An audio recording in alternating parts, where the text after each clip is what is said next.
সত্যি মানুষের আবদার কেউ মেটাতে পারবে না। আমি ভগবান হয়েও মানুষের কাছে ফেল মারি যাচ্ছি। ভগবান আমার এই চাই ওই চাই, এত দাবি কার মেটানো যায় বলো? একের থেকে দুই হলেই আমার পূজা বন্ধ করে দেবে। আরে বাবা, এখন তো আমার বয়স বাড়ছে নাকি? পান থেকে চুন কষলেই আর ভগবানের নাম ভুলে যাবে। আজকে যাই হোক, আজকে আমি আর কোথাও যাচ্ছি না, আজকে বিশ্রামই করব, তারপরে দেখছি ভক্তদের কথা।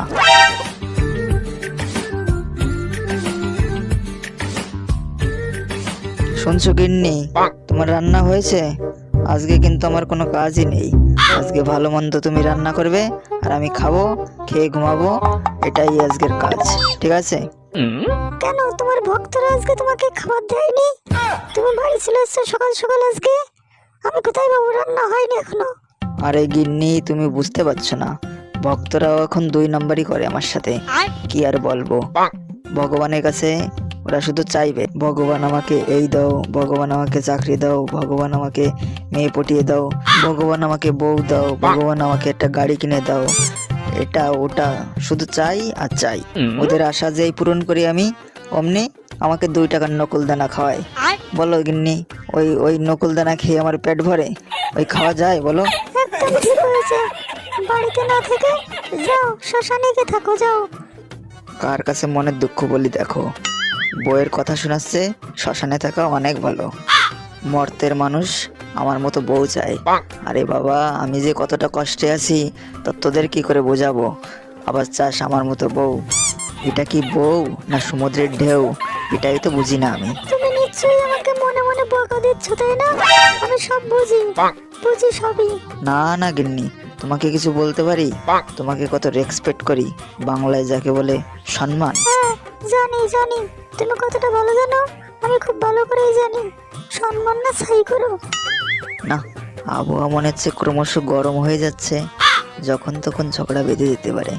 এখন চুপচাপ এখান থেকে চলে যাই, তাই ভালো হবে। মা, তুমি যাও তো, যাও। শোনো, এইসব কথা আমার ভালো লাগছে না, তুমি তোমার কাজ করো, আমি ঘুমাই। না, বাড়িতে এসেও ঝামেলা, এর থেকে শ্মশানে ঘুমানোই ভালো। এখানে যা পরিবেশ কি বলবো। ওদিকে গিন্নির সাথে কথা বলতে গিয়ে আমি আরো বেশি ক্লান্ত হয়ে গেছি। এখন মনে হচ্ছে বাড়িতে আসাই ভুল হয়ে গেছে আমার, ওখানেই ঠিক ছিল আমার। যাক, একটু ঘুমিয়ে নেই, ঘুম যা পাচ্ছে।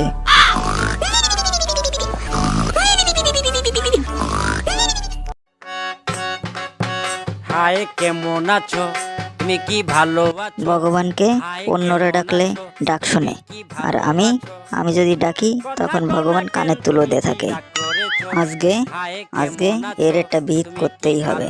হয়তো ভগবানকে, না হলে পার্বতী মাকে নিয়ে আসবো, তারপরে দেখি ভগবান কি করে চুপ করে থাকে বাড়ি।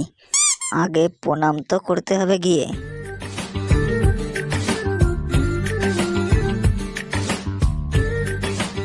ভগবান, আমি শেষবারের মতো বলছি, আমার আশা পূরণ করবে কি না? না, ভগবান তো পুরো চুপ রয়েছে, আমার তো কিছু একটা করতে হবে দেখছি।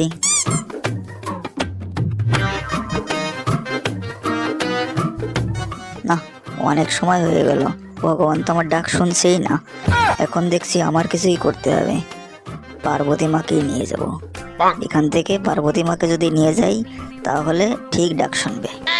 পরিবেশ তো এখানে ক্রমশ উত্তপ্ত হয়ে যাচ্ছে, যাই মহাদেবকে ফোন করি।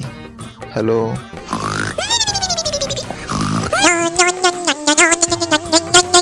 হ্যালো হ্যালো, কে কে কি কি কি হয়েছে কি? বাবা আমি নারদ বলছি মর্ত থেকে, একটু জরুরি ইনফরমেশন দেওয়া ছিল। জানিস না আজকে আমি খুব টায়ার্ড, বাংলায় যাকে বলে ক্লান্ত। আজকে আমাকে আর কোনো ফোন করবি না, যা হবে পরে দেখা যাবে, এখন রাখ ফোন। বাবা মর্তের অবস্থা তো কেরোসিন, যাকে বলে জন্ডিস অবস্থা।